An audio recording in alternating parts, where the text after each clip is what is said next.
Bilang suporta naman sa kampanya ng pamahalaan laban sa ilegal na droga, inilatag na ng mga may-ari ng 3 malalaking club sa Taguig City ang kanilang mga hakbangin para hindi na makapasok pa sa kanilang establishmento ang mga bawal na gamot.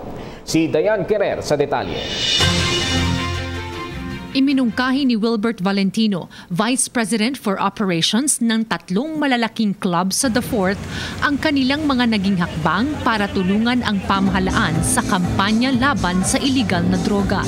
We took the liberty of hiring our own narcotic sniffing dogs. So those are drug sniffing dogs. That also the pat-down process, which is a frisking method, we also have that, and it was intensified. And go around our facility, you can see that there are signages that zero tolerance for drugs. We also have 260 CCTV cameras all over the facility.